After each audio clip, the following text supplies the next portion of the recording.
आप सभी को मेरा पालागन।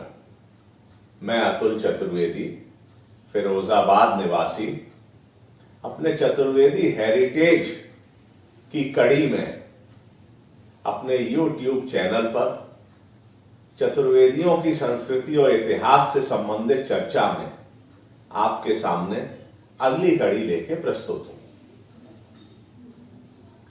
पहले की कड़ियों में हम लोग चर्चा कर चुके हैं कि किस प्रकार से चतुर्वेदी लोग या माथुर ब्राह्मण लोग या ब्राह्मण लोग क्षीर सागर या कैस्पियन सी की तरफ से आते हैं बढ़ते हुए, और जो हमारा डिस्कशन जिन लोगों के विषय में है वो मधुराश्रय नगरी अथवा मथुरा में आके उस समुदाय के लोग बस जाते हैं। ये ब्राह्मणों का समुदाय है। पहले अधिकांश लोगों को ब्राह्मण ही कहा गया है। इन ब्राह्मणों में से आगे लोग मथुरा के बाहर भी गए हैं और उनका अन्य वर्गीकरण हुआ है, किंतु वो हमारे डिस्कशन का विषय नहीं है। जो माथुर ब्राह्मण हैं, इनको मैं ये भी कह चुका हूं कि ये जो चतुर्वेदी उपनाम परमानेंट लग गया, ये सामंत काल के समय की उपज बताई गई है। बहरहाल, जैसा अपनी चर्चा हो चुकी है, 4 वेद हैं, तो एक ऐसा सिस्टम बनाया गया था कि गुरुजन अपने शिष्यों से वेद पढ़वाते थे, उसकी जानकारी कराते थे। तो जो लोग चारों वेद पढ़ने में पारंगत हो जाते थे वो चतुर्वेदी हैं, और उसके कम करते चले गए वो उसी प्रकार से अन्य त्रिवेदी द्विवेदी आदि हो गए। अब जो 4 वेद पढ़ लिए, इसके बाद एक वेद को विशेष तौर पर पढ़ा जाता था। तो जो चतुर्वेदी हैं, जिनका माथुर ब्राह्मण, माथुर चतुर्वेदी ब्राह्मण, ये जो 7 गोत्रों में विभाजित है, तो हर गोत्र के एक विशेष वेद है। वो इसीलिए है क्योंकि वो उस विशेष वेद में पारंगत होते थे। यहां मैं ये भी आपको स्पष्ट करना चाहूंगा कि पहले ये जो चतुर्वेदी उपाधि थी, ये कोई कुल क्रमागत नहीं थी। जो उसके लायक था उसको मिल जाता था। जैसे हमने आधुनिक काल में देखा है कि बहुत सी उपाधियां जाति सूचक से हटके लोग लगाने लगे और बाद में उनके आगे संतानें भी लगाने लगी, और फिर वो उनके यहां प्रचलन हो जाता है। तो ये जो चतुर्वेदी उपाधि है, ये शुरू में अर्जित की जाती थी। फिर उस वेद की मैंने आपको बता दिया कि उस गोत्र का एक वेद है। दूसरी चीज है प्रवर ऋषि। तो आपकी जानकारी के लिए ये बात मैं यहां स्पष्ट करूं कि जैसे गोत्र एक प्रमुख ऋषि के नाम पर है, हम उनके वंशज हैं, हम उनके शिष्य हैं, या हम उनका जो भी कोई एक उस समय का सिस्टम था उसके अंग हैं। अब उसी गोत्र में अन्य भी नामचीन ऋषि हुए। उन ऋषियों के नाम से भी पहचान हो रही है। तो उन ऋषियों को उस गोत्र का प्रवर ऋषि माना गया। उसके बाद जैसे अल्ल की बात है, तो मैं आपको पहले बता चुका हूं कि 7 गोत्र और 64 अल्ल। तो भैया साहब श्री नारायण जी ने एक जगह अपना विचार प्रकट किया है, जो कि उनका शोध पर आधारित है, कि ये जो अल्ल है, ये अधिकतर तो चतुर्वेदी लोग या माथुर ब्राह्मण लोग मथुरा के आसपास के गांव में, जहां पर ग्रामीण क्षेत्र में बस गए, उनसे संबंधित है। भाषा का फर्क हुआ है। और हां, ये मैं स्पष्ट कर दूं कि ये जो बसना है, ये बाद का 500 साल या 600 साल पहले के बसने की बात नहीं हो रही है। ये लगभग 10वीं शताब्दी के बसने की बात है। उस समय जो बसे हैं, जब सामंत काल और उसका समझ लीजिए संध्या काल हो रहा था, तो उस समय जिन गांव में बस रहे हैं, तो तब भाषा में प्राकृत का भी पुट है, अपभ्रंश भी है। तो बहुत से गोत्र ऐसे, बहुत से अल ऐसे हैं गोत्रों के, जिनमें अगर हम उनको सीधे सीधे जब तक उनको पूरा डिटेल में जाके ना समझें, तो शब्दों से अर्थ स्पष्ट नहीं होता। बहुत से अल कर्म से भी संबंधित थे, जैसे हमारे परिवार का अल पुरोहित है, इससे कर्म स्पष्ट है। गोत्र और अल की बात हो गई। जो उस गोत्र का वेद है, उसकी बात मैंने आपको बता दी। जो उस गोत्र के प्रवर हैं, उनकी बात बता दी। अब शाखा की भी बात सुन लीजिए। ऐसा है कि जो उस गोत्र के श्रौत कर्म होते थे, आप कहेंगे श्रौत कर्म क्या है? जो सुनी हुई पद्धतियां थी, जिनका बाद में लिपिबद्धीकरण कर लिया गया, तो श्रौत सूत्र बन गए। 8 श्रौत सूत्र मुख्य तौर पर हैं। तो उनके आधार पर कर्म थे, जिनके 2 मुख्य विभाजन हैं। एक नित्य कर्म, एक नैमित्य कर्म। नित्य कर्म है, पूजा पाठ है, घर का सपत्नीक भी है, उसके बिना भी है। और एक नैमित्तिक कर्म है, जिसको कि हम किसी आचार्य के निर्देश पर, किसी उद्देश्य विशेष से, अभीष्ट विशेष से, किसी निमित्त से, विधि विधान से करते हैं। तो ये जो श्रौत सूत्रों में जो कर्म थे, इनको किया जाता था। तो जिस श्रौत सूत्र के आधार पर किया जा रहा है, उससे भी अक्सर शाखा का निर्धारण हुआ है।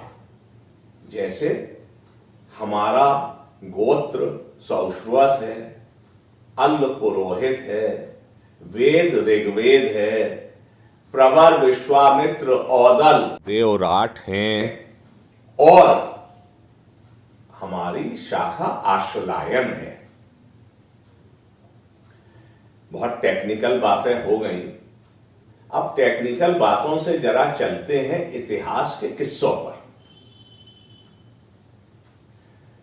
आज मैं आपको, जैसा मैंने पहले भी कहा, कि ये जो इतिहास की मौखिक वाचन की यात्रा है, इसमें ये छूट मैं अवश्य दूंगा कि कभी आपको प्राचीन काल में ले चलूंगा, तो कभी हम लोग मध्य युग की चर्चा करेंगे, और फिर आधुनिक युग की बात करते हुए हो सकता है फिर प्राचीन काल पर चले जाएं।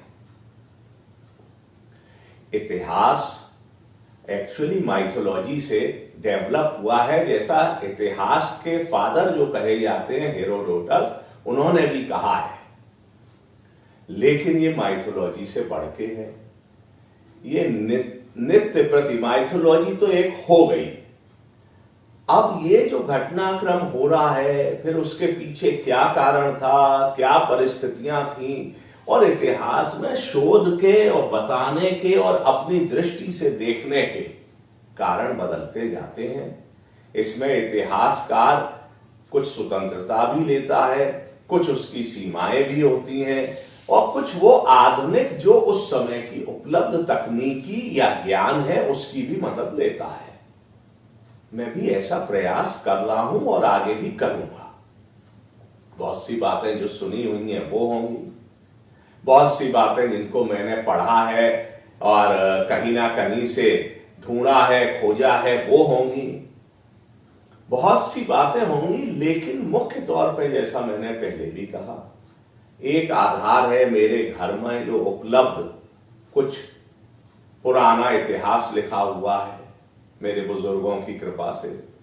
दूसरा जो बहुत बड़ा आधार है, वो इलाहाबाद विश्वविद्यालय के प्रोफेसर हेरम चतुर्वेदी और मेरे हेरम भाई साहब द्वारा लिखी गई उनकी पुस्तक चतुर्वेदियों का इतिहास। इस पुस्तक का बहुत बड़ा आधार है। फिर समय समय पर हमारे जिन बुजुर्गों ने, विद्वानों ने श्री माथुर चतुर्वेद ब्राह्मणों के इतिहास के लिए काम किया है, और इनके अतिरिक्त भी जिन इतिहासज्ञों ने किया है, उनकी भी यथा समय में उनके द्वारा किए गए काम में से कुछ ना कुछ अंजलि भर के लेता रहूंगा और आपके सामने प्रस्तुत करता रहूंगा। तो अब बात करते हैं प्राचीन काल की। भगवान बुद्ध मथुरा आते हैं। जब भगवान बुद्ध मथुरा आते हैं तो एक बड़े अच्छे प्रसंग का मुझे वर्णन मिला श्री जगदीश्वर चतुर्वेदी के एक लेख में, जो कलकत्ता विश्वविद्यालय में है। वो लिखते हैं कि मथुरा में नीलभूति वीरभद्र नाम के एक माथुर ब्राह्मण, माथुर चतुर्वेदी ब्राह्मण थे, जो शिव के उपासक थे। जब भगवान बुद्ध मथुरा आए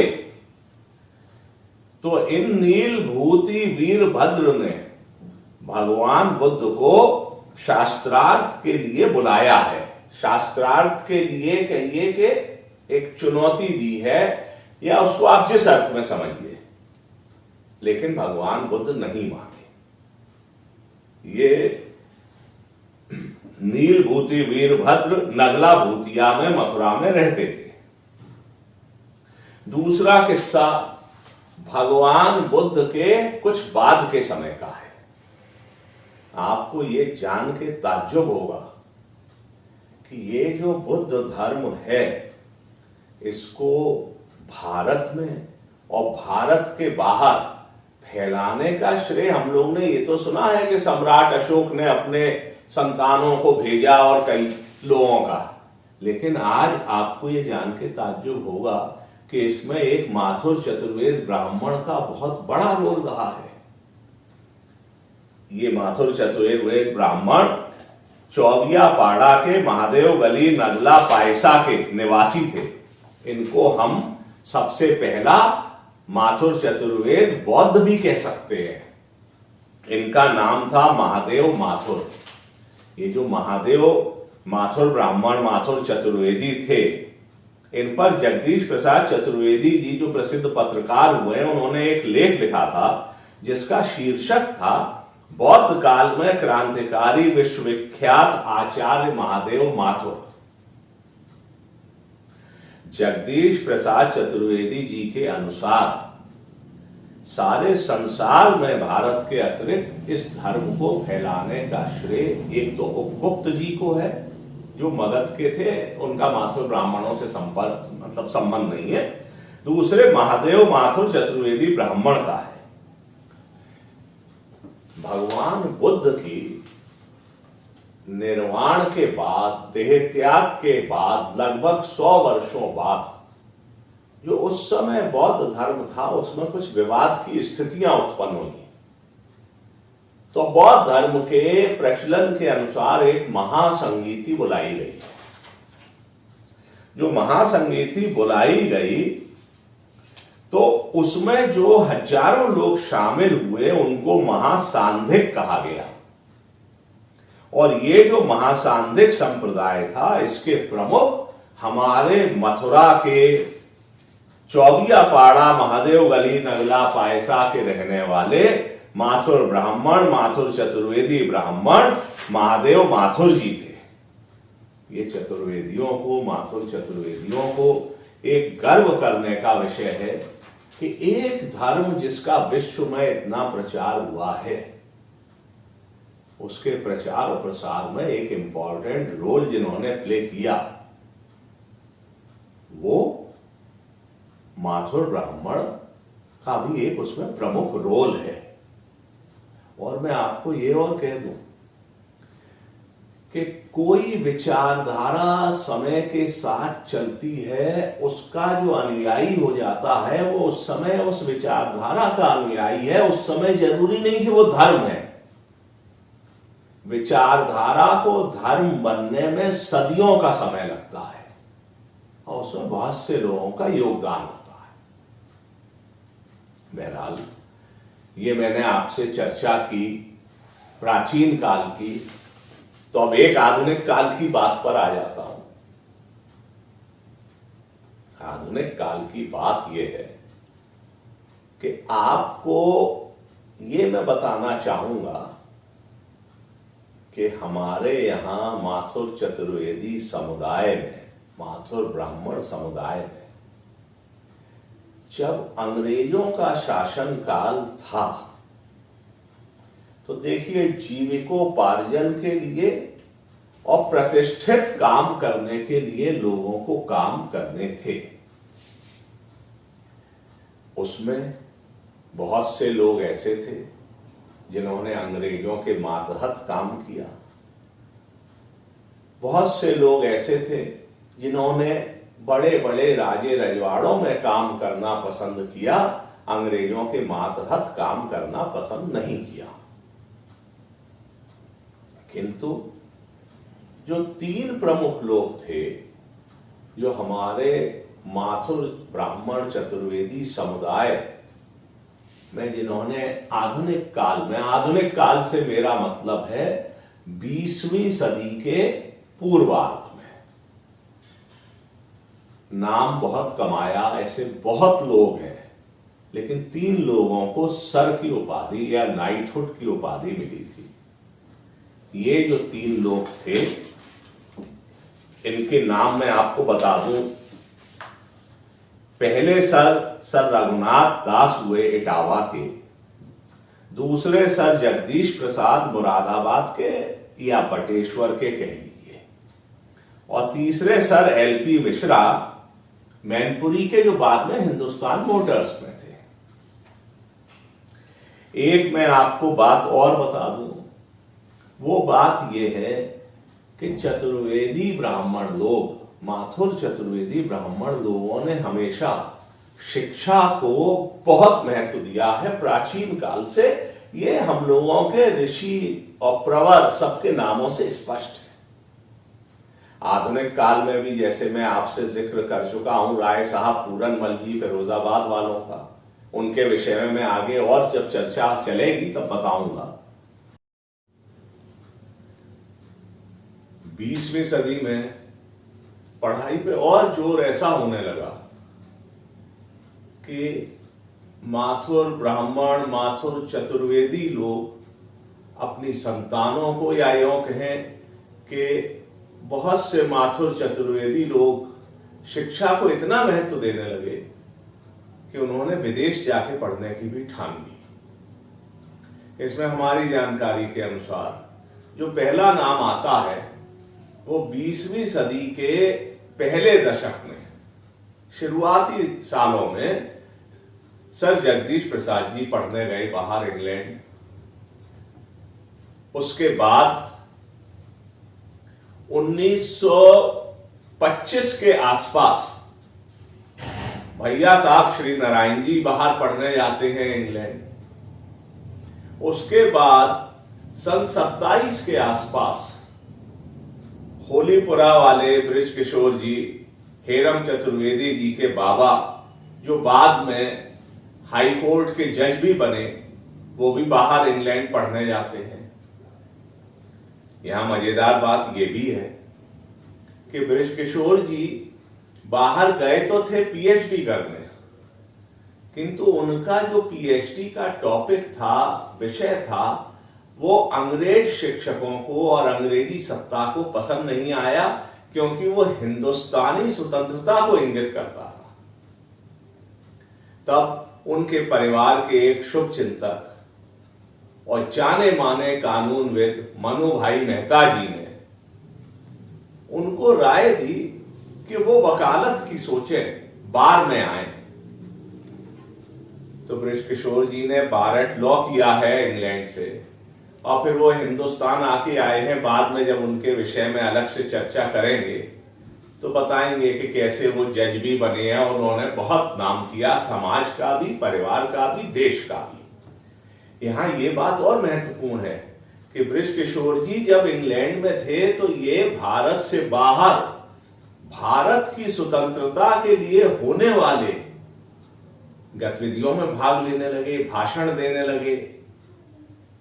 इस चीज से भी अंग्रेजों को उनको पीएचडी कराने में, इस सब में दिक्कत आ रही थी। इस पे भी विस्तार से बाद में बात करेंगे। लेकिन चतुर्वेदियों में लॉ का सिलसिला जो 19वीं शताब्दी के उत्तरार्ध में, जो बाद में दीवान बहादुर हुए फिरोजाबाद के और रीवा जाके, दीवान बहादुर जानकी प्रसाद जी जो एमए और एलएलबी फर्स्ट डिवीजन पास हुए, उन्होंने किया था। उसमें आगे 20वीं सदी में हाई कोर्ट के जज भी चतुर्वेदी समुदाय से होने लगे थे। एक जो मैंने आपसे पिछली कड़ी में चर्चा की थी, एक जज साहब की। जज साहब थे सुरेश चंद चतुर्वेदी जी, फिरोजाबाद के, मेरे बाबा सुशील चंद जी के बड़े भाई। और ये किस्सा मैंने अपने पिताजी श्री अशोक चंद जी से सुना है और परिवार में सुना है, बट फर्स्ट हैंड अपने पिताजी से, खुद उनसे सुना। किस्सा इस तरह से है कि 1959, 60, 61 कभी की बात होगी। मेरे पिताजी के एक मित्र फिरोजाबाद में सीओ सिटी थे, उनसे पिताजी मिलने जाते हैं तो वहां मालूम पड़ता है कि मैनपुरी के पुलिस कप्तान साहब आए हुए हैं, जौहरी साहब। सीओ साहब ने जौहरी साहब से मुलाकात करवाई। जौहरी साहब थोड़े उम्रदराज थे, वो डिप्टी एसपी से एसपी बने थे। तो जौहरी साहब ने मेरे पिताजी से पूछा कि आप सुरेश चंद चतुर्वेदी जी को जानते हैं जो फिरोजाबाद के थे? तो मेरे पिताजी ने कहा वो तो हमारे ताऊ जी थे। तो उन्होंने ये किस्सा बताया, जिसको बाद में मेरे पिताजी ने अपने ताऊ जी जज साहब सुरेश चंद जी से कंफर्म किया। किस्सा कुछ इस तरह से है कि ये जौहरी साहब, ये किस्सा जब भारत स्वतंत्र नहीं था तब का है। जौहरी साहब इलाहाबाद में छात्र थे। कुछ ऐसी घटनाक्रम हुए हैं कि जिसमें गोली चली, जो कि इनके द्वारा चलाई गई बताई गई, और उसमें एक पुलिस कांस्टेबल की मृत्यु हो गई किसी आंदोलन के दौरान। अब वो मुकदमा सेशन कमिट होके, और अब तो सेशन के अख्तियार कई जजों को एक जिले में हो जाते हैं, किंतु तब डिस्ट्रिक्ट जज पर ही होते थे। वो जब सेशन कमिट होके मुकदमा उनके यहां गया, तो वहीं इलाहाबाद में एक सिटी कोतवाल हुआ करते थे, ओंकार सिंह जी। उनको अंग्रेज गवर्नर ने बुलाकर कहा कि भाई आपका जज साहब सुरेश चंद जी से बहुत मिलना जुलना है, तो इस मामले में फांसी होनी चाहिए, उनसे कह दीजिए। ओंकार सिंह जी वहां तो कुछ नहीं कह पाए, किंतु उन्होंने बाद में बताया उनकी हिम्मत ही नहीं पड़ी कि जज साहब से कुछ कह सकें। और ऐसा आज भी मुश्किल है जजों से सिफारिश करना, और उस जमाने में तो कर्म निष्ठा, कर्तव्य निष्ठा के उच्चतम मानदंडों वाले लोग थे, तो कहने का सवाल ही नहीं था।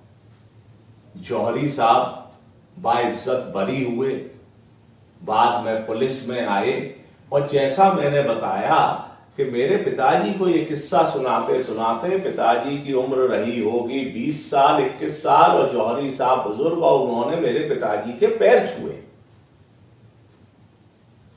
महत्व तो इस बात का है कि वो 21 साल के लड़के के एक बुजुर्ग आदमी पैर नहीं छू रहा है, वो अपनी श्रद्धा प्रस्तुत कर रहा है उस व्यक्ति को जिसने अपनी कर्तव्य निष्ठा के आगे अंग्रेजों के दबाव को, डायरेक्ट दबाव और इनडायरेक्ट दबाव को नजरअंदाज कर दिया। हमारे माथुर चतुर्वेद ब्राह्मणों के किस्से इस तरीके के जाने कितने किस्सों से भरे हुए हैं। हमारा इतिहास, हमारे यहां उच्चतम मानदंडों को स्थापित करने वाले लोग रहे हैं। आगे जब ये यात्रा चलेगी तो मैं आपको उन शिक्षकों के बारे में भी बताऊंगा कि जब प्रदेश में राष्ट्रीय पुरस्कार केवल एक शिक्षक को मिलता था, तो उत्तर प्रदेश में वो राष्ट्रीय पुरस्कार किन शिक्षकों को मिला है। मेरा तात्पर्य माथुर चतुर्वेद ब्राह्मण शिक्षकों से है। 1962 में भी, 1963 में भी। ऐसे कई किस्से हैं जो इस यात्रा में आपके हमारे बीच में चर्चा में आते रहेंगे। मुझे उम्मीद है कि आज का ये जो हमारा वार्तालाप है, इसमें आपने जरूर अपने समुदाय के विषय में कुछ नई बातें जानी होंगी। यदि आपके पास भी कुछ जानकारियां हैं तो आप मुझे भेजेंगे तो मुझे अच्छा लगेगा। अगले एपिसोड का प्रसारण मैं अगले शुक्रवार को करूंगा, कुछ नए घटनाक्रमों के साथ, कुछ नए ऐतिहासिक तथ्यों के साथ ये यात्रा जारी रहेगी। तब तक के लिए मुझे आज्ञा दीजिए। एक अनुरोध मैं आपसे फिर करूंगा कि ये चैनल अगर आपको और ये वार्तालाप अच्छा लगा तो ज्यादा से ज्यादा लोगों से कहिए कि वो इसको देखें, उनसे शेयर करिए, जिससे हमारे इस ऐतिहासिक सांस्कृतिक विरासत की हमारे अन्य बांधवों को भी जानकारी मिले। इस चैनल को लाइक करिए, सब्सक्राइब करिए, शेयर करिए, जो बेल आइकन होता है उसको दबाइए। और अगले हफ्ते आपसे फिर मुलाकात होगी। तब तक के लिए मुझे आज्ञा दीजिए। मेरी तरफ से आप सभी को पाला।